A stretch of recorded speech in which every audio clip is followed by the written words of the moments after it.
Okay, so last weekend, Netflix released what is now the 10th installment of the Texas Chainsaw Massacre franchise. First movie came out in 1974, and since then we've been getting like 2 or 3 per decade. Right. Since 74. Latest installment was helmed by David Blue Garcia with Fede Alvarez producing. Most people will know Alvarez, speaking of Sam Raimi, from his Evil Dead reboot. Yep. So before we get into the movie, I mean, this kind of falls in line with Evil Dead 2. The first thing that I want to talk about was this re-qual phenomenon that's been going on.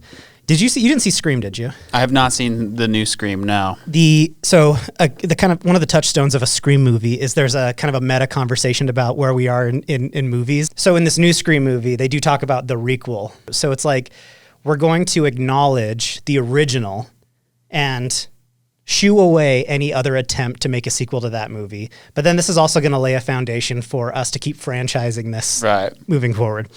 How are you feeling about re-quals? Do you like this trend in studio filmmaking?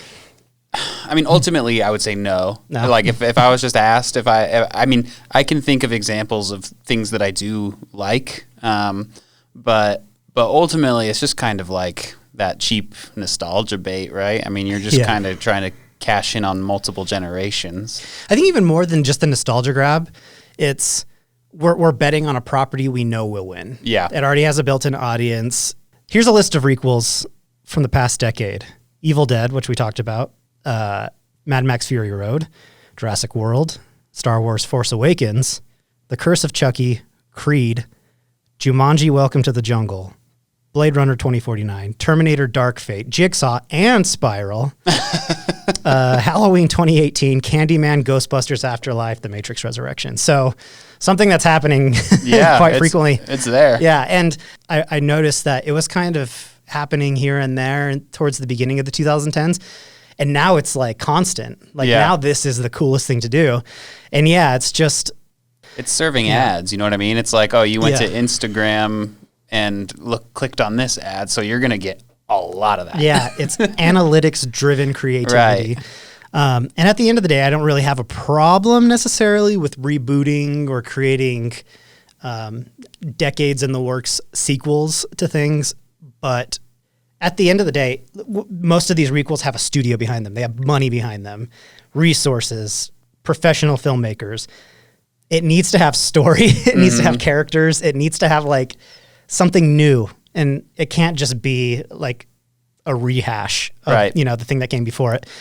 That kind of brings us to this movie, which in ways I think has really nothing to say about the original movie. Right. It can go really either way. So what's your relationship with the franchise? Not super deep. I have seen and enjoyed the original one. Not for a while, but I really vibed with it when I saw it back in the day, you know what I mean? Yeah. And by back in the day, I mean, I think I watched it most recently in like 2018 or something like that. You know, it's just really grimy and got that like, I don't know, like it almost leaves like a film on you. Yeah, for lack of a better term, but like, yeah, that one is excellent. And honestly, I watched the shit out of the Jessica Biel one. Yeah. When I was in junior high school, because it was just always on Stars or something at my friend's house, and I really liked that movie. So it was the 2003 New Line Cinema reboot.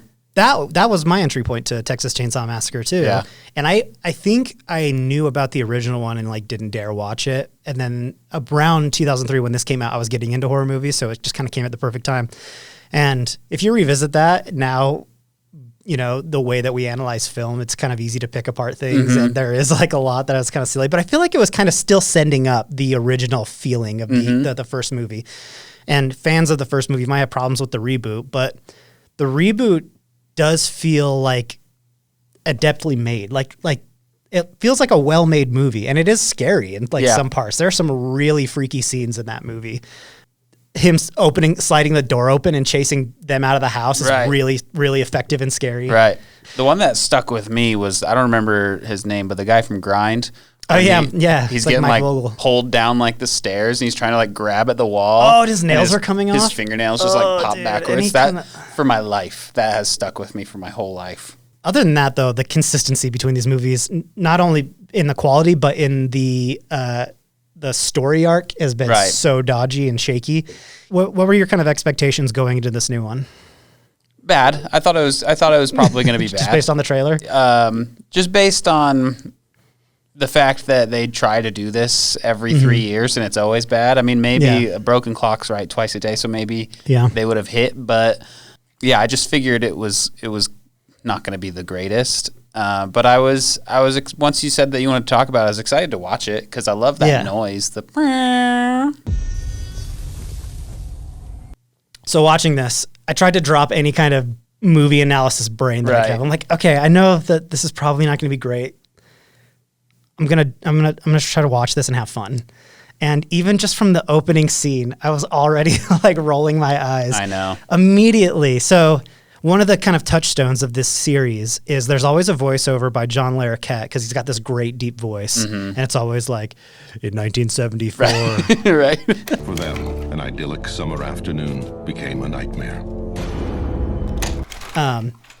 And the way they use it in this one is basically to create like a Dateline crime documentary about the first movie. And that's how they introduce that's how they tie it together. That's like, this is the jumping off point. The first movie happened. This is how we're going to tell you about it. But it does this thing that I always hate in movies, which is like they do a documentary as exposition and the documentary has like assets that were from the movie. Right. So there's like literally a point where they show a picture of Leatherface and they're like, this is the only composite photo we have of him. But it's like a picture of him from the movie. Right. It's like whoever composited that photo got it down to the atom. And it's immediately, I'm like, are they really going to phone it in this much? Yeah. And they are. They are. That's kind of what they did. And that's to me the problem writ large for this movie is there's like a lot of polish on it. Nothing kind of granted to like the story. And even in the trailer when they reveal like, oh, it's this woman from the original movie and she's going to come back and seek her revenge. It's like, okay, they already did this in Halloween. Right. So yeah, whatever. That almost has like nothing to do with the whole movie. Like it is so hand-waved. It has absolutely nothing to do with them. I wonder if they like had a script written out, saw Halloween and were like, you know what? That's not a bad idea. Yeah. Because it really does feel like to me, and this isn't spoiling anything. I feel like if you take that character out of the movie doesn't change. Literally doesn't change. One bit. Yeah. So it's just like, what was the point of this? And maybe they were trying to fill time because the movie's an hour and 20 something minutes long, and it feels long somehow. Like it's kind of weird. I paused to see how much time was left, no less than 6 times. Really? Yeah, and I had a fun time, honestly. Like, I didn't like the movie, but I had a fun enough time watching it. It's not like it was a bad experience for me, but it felt like it dragged for me. So the way that I would describe this movie is it feels like they took the idea of Leatherface and were like, what are the coolest ways that Leatherface can kill people? And then they storyboarded all these amazing kill sequences. And then they showed up to film a movie and they're like, oh shit, we forgot to write a story. Right. And other than just like getting into details of things overall, any other like reactions, thoughts about this movie? Overall thoughts is that I really actually enjoyed the presence of the actor that played Leatherface. I thought he was very large and, I thought he had like a real heft to him. Especially in the scenes where they're in like a field of some sort. I don't know what that field is, but like I thought that section of the movie was the most effective for me because like the imagery was very creepy. It was very unique, I thought, and just like I love the way that they like framed him putting on a face. Overall, that's like the biggest takeaway is that the dude that played Leatherface did it justice. Was pretty big and did it justice, and the rest of the actors in this movie did not. Yeah, but I don't know the script. I think the script has a lot more to do with that than the actors. Not necessarily. So going into I guess things that didn't work, it seems like you could tie each character to like a Twitter post that went viral. Yes. They are so much like these like little archetypes of things. Like the main character who is their biggest attempt to like add some depth to someone she's framed as a school shooting survivor. Right. But they don't really say anything about it. No. They don't and it really doesn't play into her character that much other than maybe she's nervous. But that's the thing is anxiety goes out the window when you're being chased by a dude with a chainsaw. It's like, yeah, you have every right to be anxious. It doesn't matter if you're a school shooting survivor or if you've had the perfect life. If someone's chasing you with a chainsaw, you're going to be pretty anxious. I just need to care about the characters because once they die, that's part of it. Right. And gore will get you far. Things that make you cringe or squeamish will get you far, but you still need to care about the person that's dying, or else you're just like, oh, cool. I think that's when slasher movies get boring, is when you're just like, yeah, get him, Leatherface. Right. I think they need to be a little bit more deep than that. You should feel the tension. You know what I mean? You shouldn't feel oh, this is going to be good when he gets it. You don't, because you ultimately do not want them to be gotten, I guess. And that's the thing is as soon as a character makes a decision that's really dumb, and I'm not saying dumb decisions should be written out of movies like this, because when we're under pressure, especially in the face of our death, we're going to make instinctual decisions that, when you take a step back, are pretty dumb. Right. But you make them on instinct. And if you can find that bridge, then it makes sense to us and it's fine, because it's like someone panicking.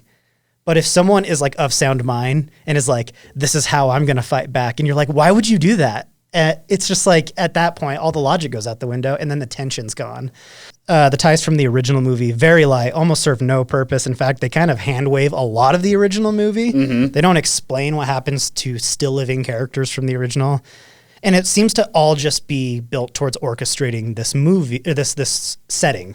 And then smaller, just little nitpicks. The fact that this takes place in one night. Right. But this town becomes suddenly functional at the turn of a key. An abandoned town, neon lights are working, the whole town's up and running in a half hour. It's kind of weird. I love that there's a character named Richter. Is that the auto shop guy? Yeah. Yeah. Elsie Fisher has a line that says, I think it's, "So Richter, why are you such a nihilist?" Just that's how she opens the conversation. It's not it's funny because they frame that guy as kind of the backwoods asshole, but he ends up being the most sympathetic character in the whole movie. Right. Things that did work. I think there are some things that actually do work about the movie. Surprisingly, a lot of, and I think it's all on the technical side. There are some scenes that, if you can kind of excuse the not caring about the character, are effective in maybe building tension. Mm-hmm. Some of the imagery is just really cool. I think that is my biggest takeaway. Yeah, the practical gore effects, some of the creativity, and some of those, that's what I said. They put a lot of effort into these kills, right? But not a lot into the story, so we don't actually care about them. So this is the most frustrating thing, is when you can see the potential there, and you're this could have been really cool. The idea of gentrification and kind of the millennial savior complex, I think, is actually a good jumping off point for this story. But it's you could have just had that take place on their old property, the old house, a whole town. It's so, and I get it. You want to have a scene with Leatherface and a bus full of people. Yeah. That sounds awesome. But if that's the whole point of putting this whole plot together, it's these ideas could have been explored a little bit more effectively. Yep. Otherwise, the ending scene was, I thought, effective in execute, but extremely predictable. Yeah. And it made me mad, honestly. It was definitely predictable, but even then I was still really? Yeah. Yeah. And I love No, go ahead. I won't spoil it. Never mind. Go ahead. No, go ahead. If you want to cut out, you already know how we feel about this. Go see it on Netflix. The fact that she can't stop the car because it's a self-driving car is hilarious, though. It is. I actually thought it was effective in the setup. Uh-huh. Maybe that would have worked better in a Scream movie, right? Where an auto driving car kind of comes into play somehow. The shot of the car, the camera mounted on the car, I really liked, as it's kind of pulling out. But the part that there was two things. One, it was spoiled in the trailer, where there's a scene of Leatherface swinging his chainsaw around in the trailer. Yeah. In the daylight, And as soon as it became nighttime, I was like, well, we haven't got that yet. Yeah. If this ends in the morning, we're going to, like, I know he's not dead. And two, just the demeanors of the two girls as they're driving out, they're like, wow, that was a crazy night, wasn't it? And it's like, as soon as all the tension was gone and they're like, whew, I know that like literally 20 feet behind us, our best friend's corpse is lying there.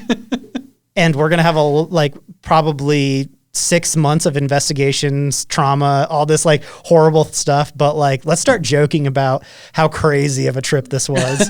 And I know that when they're trying to deflate the tension like that something horrible is coming. And that's kind of a staple of the slasher movie too. Like the ending of the first Friday the 13th, the woman in the boat.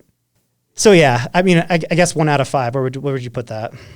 I think I put it at 2 out of 5. 2 out of 5 made me laugh enough to get a 2. I think that's where I'm at too. And I think a combination of just, and at the end of the day, that was entertaining enough. I don't know if I'm ever going to go back to see this movie. I think there was a lot of technical stuff that worked. And I think the original directors got fired like 2 weeks into the shoot. Oh, really? Yeah. So I know there was a lot of production problems. Maybe that had a little bit to do with it. If they get another crack at this, I mean, I'll watch it. Sure. I don't even know anymore. Sure. I mean, look, I love that they made it an hour and 20 minutes because if it was a 2-hour movie, I would not have finished it, I don't think. So yeah.